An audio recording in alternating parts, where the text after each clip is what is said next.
Hey guys, I'm recording this on Tuesday, July 7th, and the long-awaited Tyler Robinson uh, trial or pretrial hearing has begun.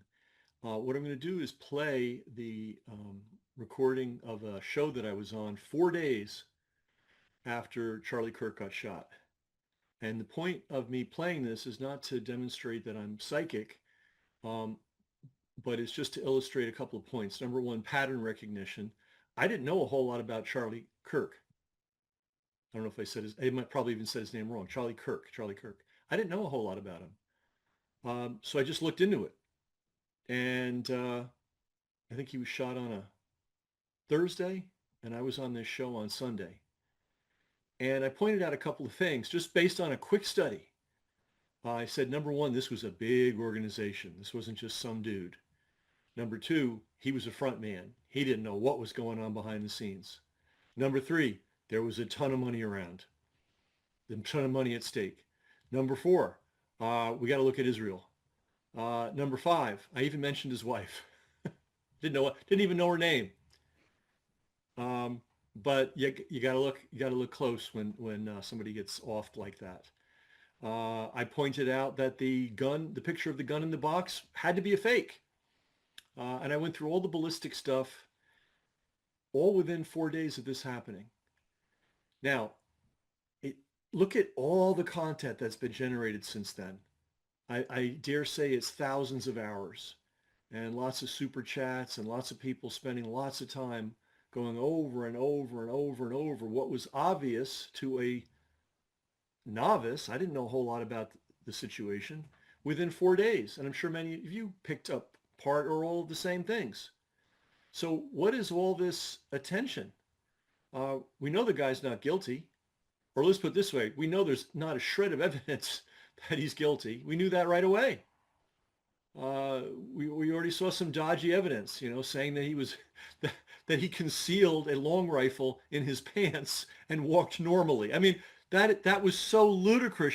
That's all we needed to know. Once you heard that, you knew they were lying. When you saw the way Charlie Kirk fell over, you knew he wasn't shot uh, by a hunting rifle. Um, you just knew. So you knew. So it was pretty obvious that they were making things up from the get-go. So anyway, I'm going to play this, and you can verify uh, this. And the point is, so what's the point?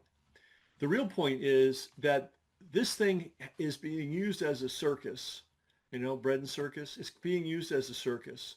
There are a lot of podcasters, I will call them useful idiots, who are creating hours and hours and hours and hours and hours and hours of content about something we knew 90% of the answer to within a few days. But they're still running it over and over and over and over again. Why? Because it makes money and because people get hooked on it. And I'm the same way, believe me. I will waste time watching nonsense. I watched some of the hearing yesterday. And then I realized, what am I wasting my time? We know this thing is a charade. Like if you know something's a fraud, why would you spend 5 seconds on it? Now it'll be interesting to see, are they able to convict this guy with no evidence? They might pull it off, who knows? They might do a Sirhan, and the defense team might, uh, you know, pull a, throw, I don't know what you call it, throw in the towel, or they might be ringers, right? Who knows? Who knows? I mean, I feel for this kid because he obviously didn't do it. That was obvious way back when, as you'll see in the video. But other than that, this thing is a total distraction. The only thing that matters is who had the motive, who had the means, in other words, they could do it, and who had the opportunity. Well, we know from the way the FBI handled this that this was done at a very, very, very high level, just as the Kennedy assassinations, plural, were done. So that answers the question of who's involved and who benefited. Well, two parties benefited. One, Israel, of course, because Charlie Kirk was getting off the Israel Uber alles bandwagon very forcibly. But the other group that benefited was the Let's Declare War on Iran group. So this guy, as I said, and you'll hear it in the video, this guy had to go. And as always, there was a coalition. It probably involved Israeli agents. It probably involved CIA, I have to imagine. It involved the FBI, God knows. I mean, in the cover-up part.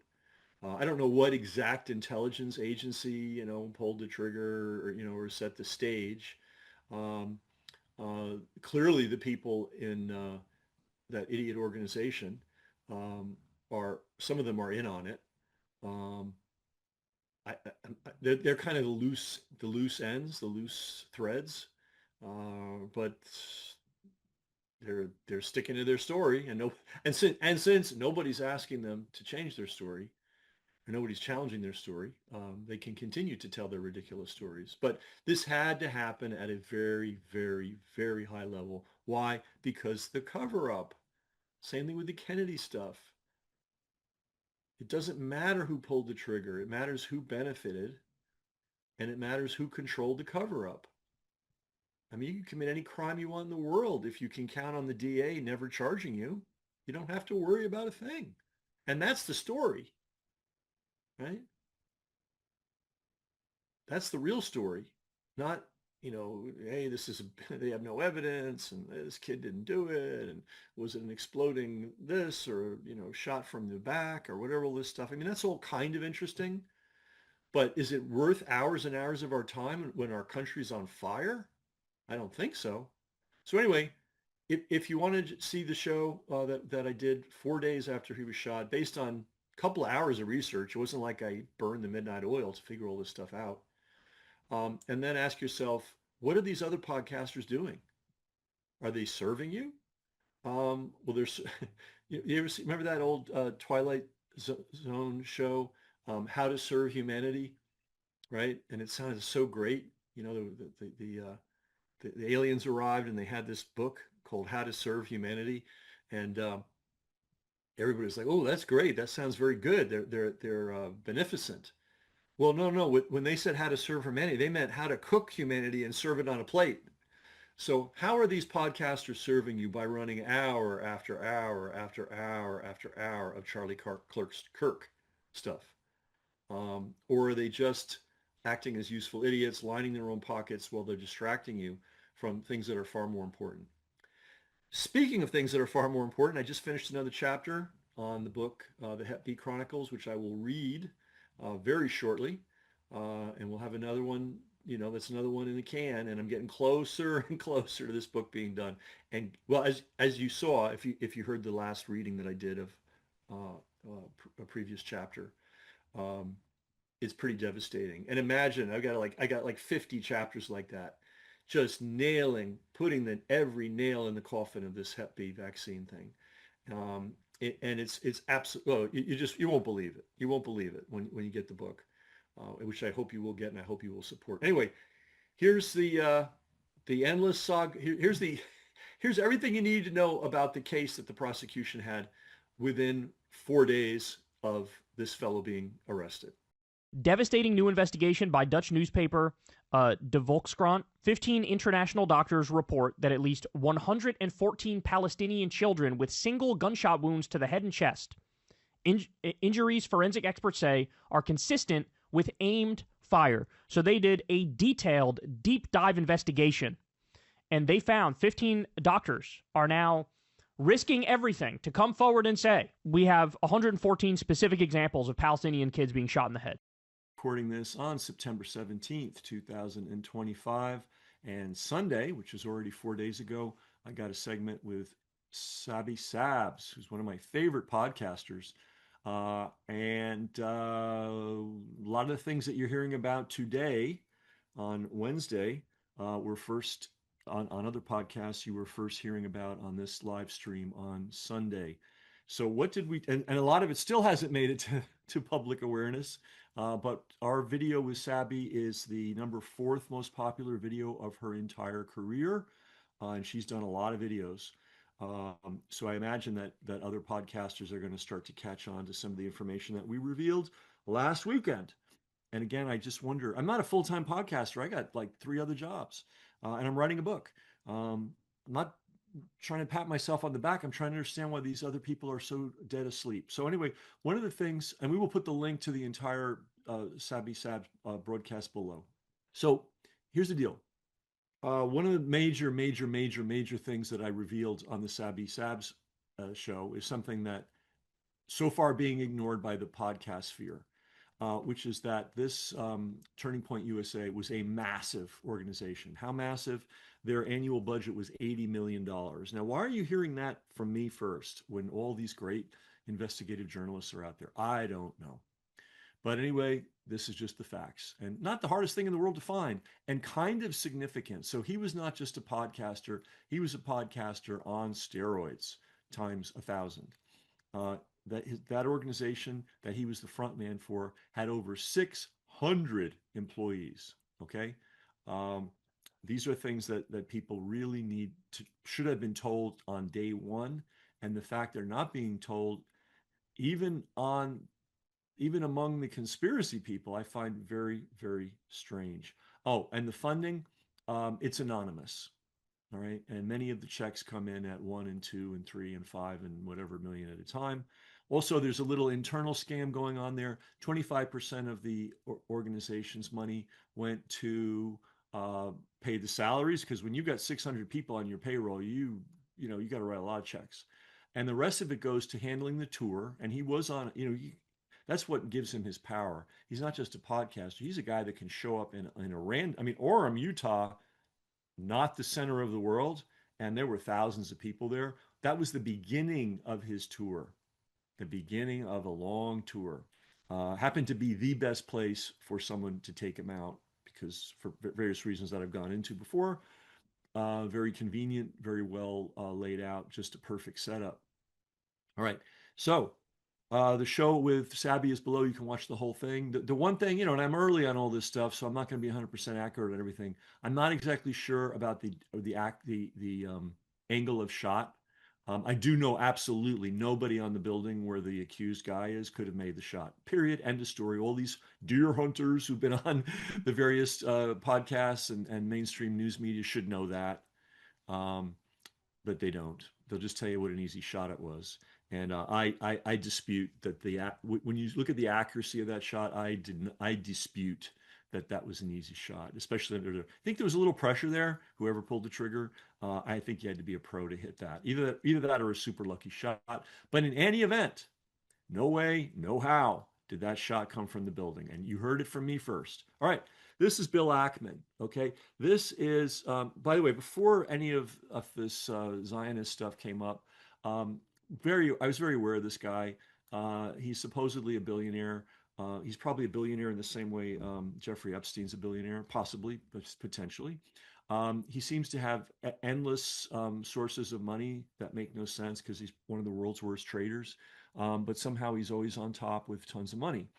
And he is the man behind what? He is behind the shutting down of the protests at Columbia University. He's the one that went in on day one after the Zionists started murdering civilians in Gaza wholesale and told Columbia, because he's a big donor to Columbia, if you give money to these, if you let these kids protest, we are going to pull all our money out. That's Bill Ackman. Okay, why is Bill Ackman important? Oh, by the way, Candace Owens. This is original material from Candace Owens, but I'm passing it along to you so that you can have it. And you should definitely watch her shows, but I'm going to get to the point a lot quicker. And I know a little bit more about this dude than Candace Owens does. Anyway, like most billionaires, he has one of these big estates with 20, 30 bedrooms, who knows how many. The reason you do that when you're a rich guy is so that you can host multi-day parties. Okay? Everybody gets their own bedroom, you get catering, and you get to tell the troops what they're supposed to think. So there was according to Candace Owens, a secret meeting held out at his Long Island estate with all of the conservative podcasts, or many of the conservative podcasters, Ben Shapiro, those kind of people, and some hardcore Zionists, and Charlie Kirk.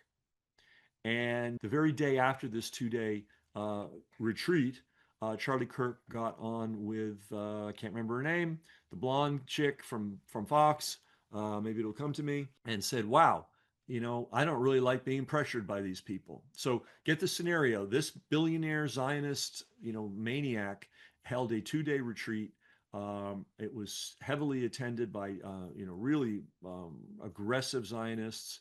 And it appears to have been some kind of a session to basically let Charlie Kirk know that he needed to stop whatever he was doing and get back on track. And the evidence of that, and Candace Owens presents this very well, is that when very day after this 2-day event, Charlie Kirk was on a high volume podcast by Megyn Kelly. There you go. He was on Megyn Kelly the very day after this intervention, this weekend long intervention, and he told Megyn Kelly, and Megyn Kelly confirmed, wow, when you say anything against the genocide, these people come down on you like a ton of bricks. And that's Bill Ackman, if you wonder what he looks like. He is not well respected among serious hedge fund managers. He's considered to be a shady character, and he makes a lot of wrong bets, but somehow the money just keeps flowing to him. All right, let's go next. This guy, he's got a bizarro name. I can't pronounce it. You figure it out. Pesach Wolicki. That's how you say it. He's in charge of something called Israel 365. And what does that mean? That means 365 days a year, we've all got to worry about Israel's well-being. And he's out there working it. And here's the deal. The day before Charlie Kirk got killed, he spent 1 hour with this dude on a Zoom call. All right. Some people are super busy. Charlie Kirk is one of those people.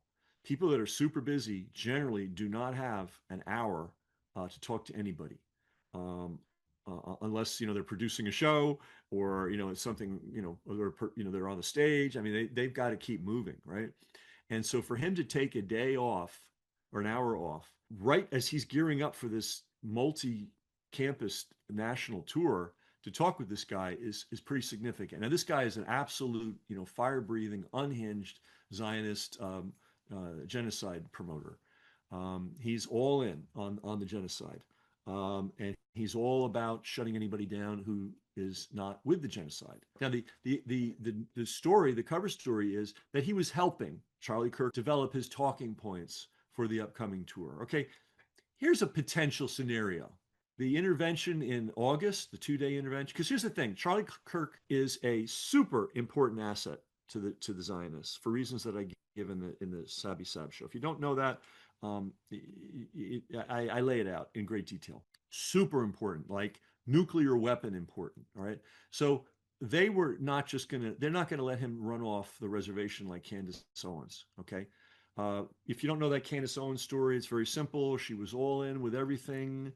Neocon, and then suddenly she saw kids getting murdered on a daily basis deliberately and said, oh wow, I cannot be part of this, and because of that she was fired from the Daily Wire. So she left the reservation, and as we have pointed out in previous videos, this Charlie Kirk fellow was making a lot of noise like he was going to get off the reservation, right? So letting Candace Owens go, who cares? Can't let Charlie Kirk go because he's got the power to get on college campuses, one after another, after another, after another, after another, after another, after another, after another, with thousands of attendees at each one. All right, so they were trying to rein him in, and that was a potential, allegedly, purpose of the Bill Ackman intervention, the 2-day intervention at his big estate out there in Long Island. And then this fellow was basically Charlie Kirk's last chance. And I have a feeling Kirk, said, hey, Pesach, or whatever his name is, I hear you, dude, but, I'm a Christian. I can't go along with the murder of children. And, some random thing happened the next day. That was Charlie Kirk's last chance, this conversation. Allegedly, it's one possible scenario that talking with this dude was his last chance to show the people that were well prepared to deal with him that he was getting back on board. All right, now let's dive into another nefarious character, and off we go. We're going to play a word association test. What's the first word that comes to mind when you hear Israel? To say Mossad first, that would basically imply your first impression is one of doubt. I talk about return on investment. I think that's an interesting way to frame it. The supporters of Israel will say they're doing a lot of America's dirty work, from intelligence gathering. So when you guys find out, and I don't know if you're aware of this, but when you find out that we're basically every year we send about almost $4 billion to Israel, does that make you upset, or do you understand it given that they're under sort of crisis ongoing? Okay, who is this guy? Well, the guy on the right. His name is Andrew Kolvet, Kolvet, and he happens to be the producer, the executive producer of the Charlie Kirk podcast. And he's now, sort of becoming the front man of Turning Point USA. So who is he? Well, let's give you his biography as he delivers it to the world. He says that he worked for Mark Burnett. That's the same guy that created Celebrity Apprentice, Shark Tank, Survivor, The Voice, all those shows. And that they made a meeting of the minds over Christian programming. That's what drew him to Mark Burnett. Okay. What else does Andrew Kolvet say about himself? Well, he says he was born and raised in Nevada, and he's a fifth generation Nevada rancher.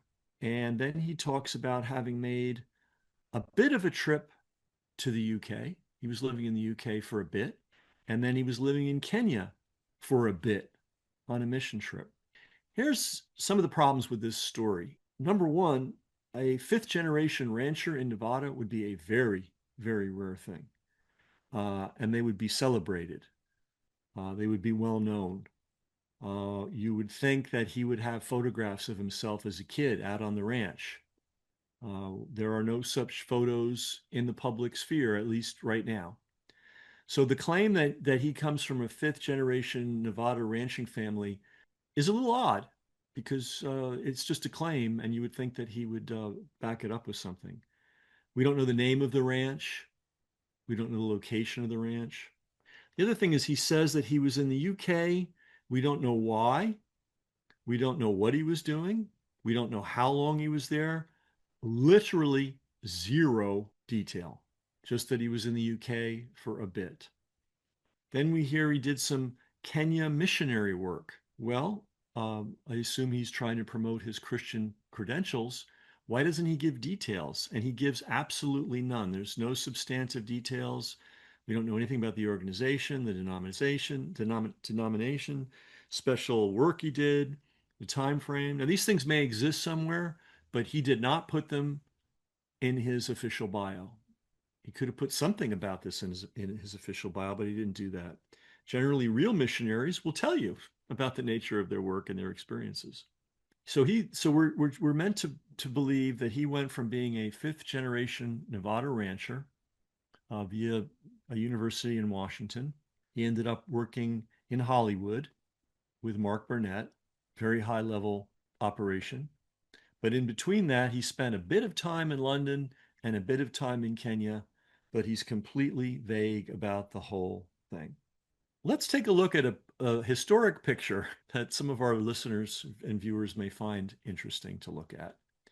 The man on the right is James Jesus Angleton, and he was the head of CIA counterintelligence for 20 years, and we've done ample programs about him. He is in our book, JFK and RFK's Secret Battle Against Zionist Extremism. He himself was a WASP, Yale graduate, prep school graduate, but the Israelis considered him the number one Zionist in America. And he, in fact, was one of the founders of the Mossad. And one of his jobs at the CIA was to maintain relationships with the Mossad, the relationship with the Mossad. The man next to him is Meir Amit, or Amit. And he's dressed in cowboy outfit. He was the director of the Mossad for global operations from 1963 through 1968. Now, those just happen to be the years that John F. Kennedy and Robert F. Kennedy were assassinated, but that's not necessarily any kind of a connection, but I just note the dates. Anyway, he made frequent trips to visit Angleton, and he loved the cowboy lifestyle. He loved the cowboy hat. He loved the bolo tie. He loved the big belt. He loved the cowboy boots. I'm just saying. I'm just saying. We had this guy. Oh, this guy Andrew Colvett, who, by the way, is the voice of Israel within the Charlie Kirk organization. You saw him in operation. He basically sat there with Charlie and kind of, took over, basically. He makes a claim about his ancestry, which is extreme, may be true, but it's not necessarily plausible. And the vagueness of the claim is suspect, and the vagueness of the time he spent, quote, in London or in the UK, and the time he spent in Kenya, very, very, very sketchy. But anyway, he is now he has been a very, very, very important factor in Turning Point USA. And let's now take a look at one of Turning Point USA's biggest sponsors. This is sort of not news to anybody who ever listened to the Charlie Kirk show, but it's this company called yrefi.com. yrefi.com. Let's take a look at their website. What are they? They are student loan refinance for struggling borrowers. All right, so you're a kid, you got saddled with massive student loans, you can't pay them, and who do you call? You call YRefi. And these are loans in default. Now, a loan in default is not worth much to the person that's holding the loan. So what this company does is they go out and they buy these loans at a deep discount. Now, this may seem complicated, but this is a very common form of business, buying defaulted loans at a deep discount. Then they turn around to the borrowers, the kids, and say, hey, kids, we will consolidate all your student loans and we'll give you a nice low rate of 3.9%. And that looks great.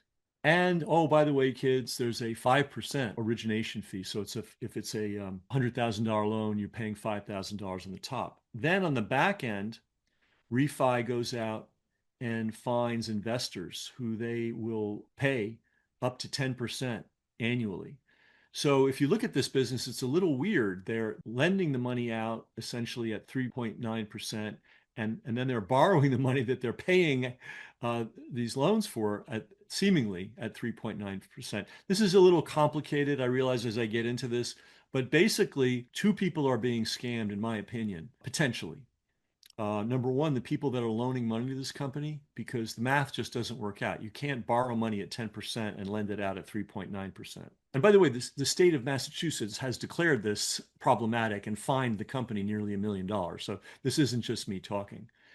The students who are refinancing their loans don't realize that Refi has purchased the loans at a deep discount. So in other words, the kid is still making the payment on a $100,000 loan, but Refi has purchased that loan at a discount because it's in default for $35,000. So I don't know if, not everybody's good at arithmetic, but basically this business takes advantage of kids that are in serious financial problems with their student loans. And the other weird thing about it, it doesn't seem to really make money. And it seems I wouldn't put money in this. No way, no how. It seems to be structured the way a Ponzi scheme is structured. In other words, you promise very high interest, and as long as new investors are pouring in, you can pay that high interest out. But if anything ever goes wrong on the spread between what you're borrowing the money for and what you're lending the money for, you won't be able to pay those investors back.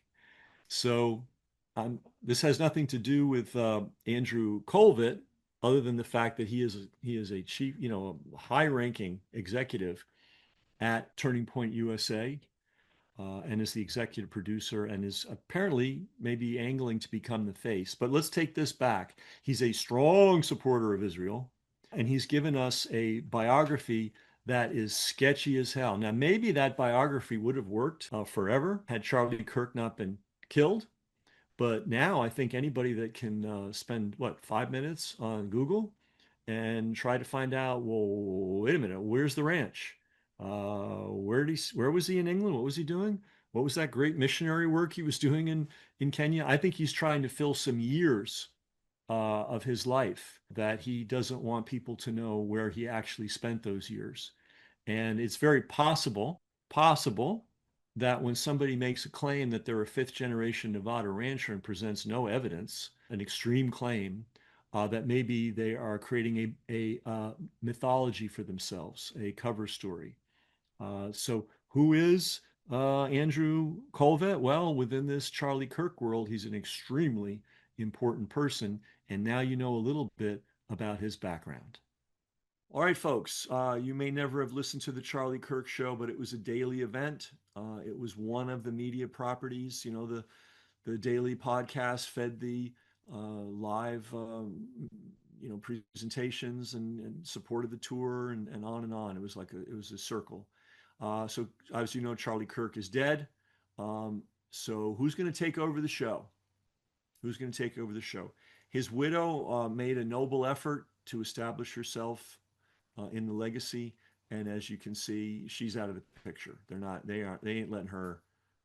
They're not letting her go in front of the camera on this show. They did a little bit with her around the death, but she's finished. Okay. All right, but here's what the show looked like yesterday or 2 days ago.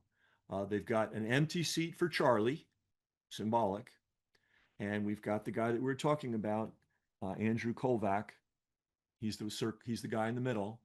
He was the executive producer. He was the guy, as we just pointed out a few seconds ago, running the panel in which they were trying to rein in the chapter heads of the Kirk organization, who are not down with Israel killing people and children, and us funneling lots and lots of money to them. By the way, the Zionists are starting to say, hey, we don't need your money anymore.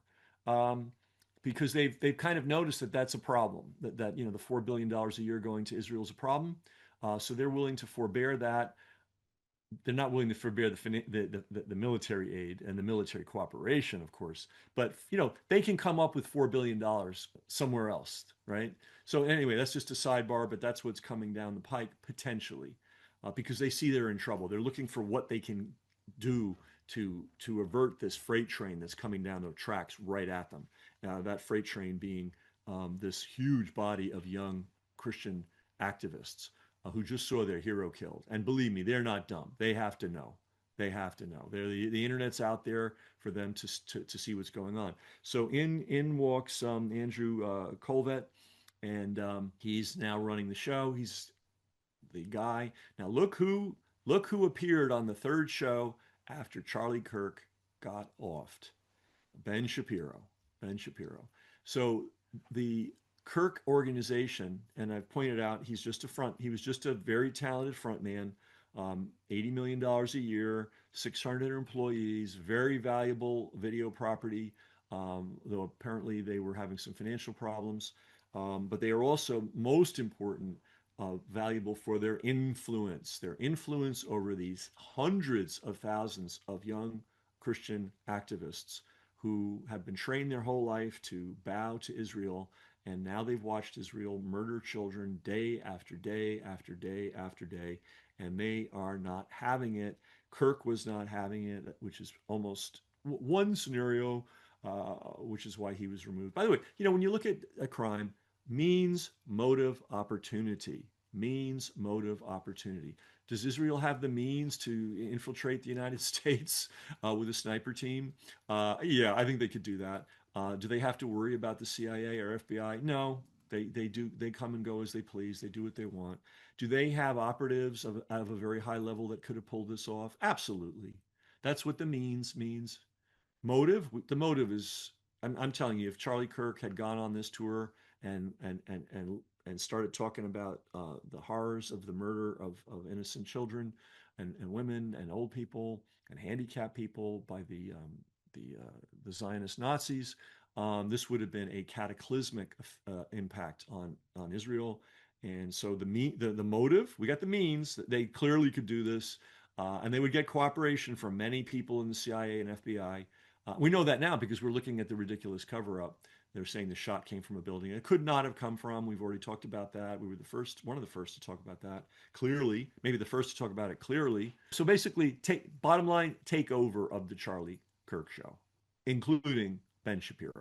All right? Think of just, and now they're talking about Charlie loved Israel. He loved everybody. And one of the mythologies that's being spread around is that, I mean, it has a kernel of truth in it. Number one, Netanyahu and Kirk were personally connected. They were communicating all the time.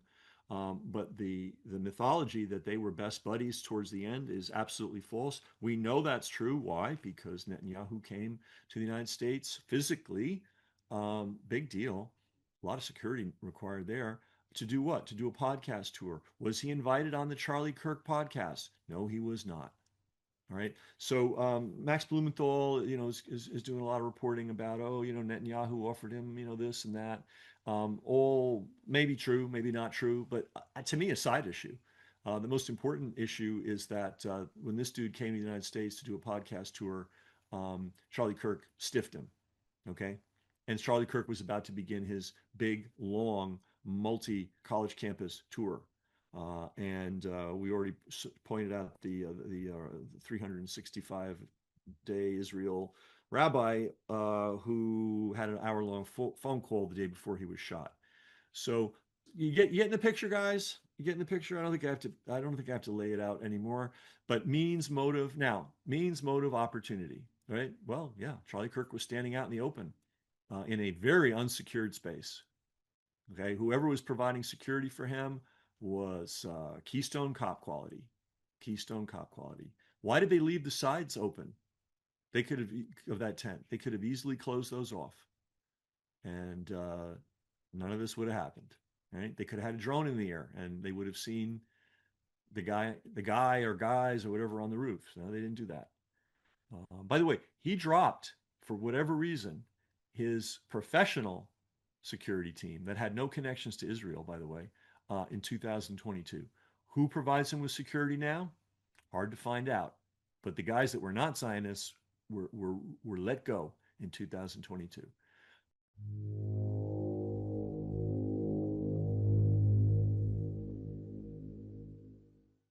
Brass Check TV, free to you, not free to us.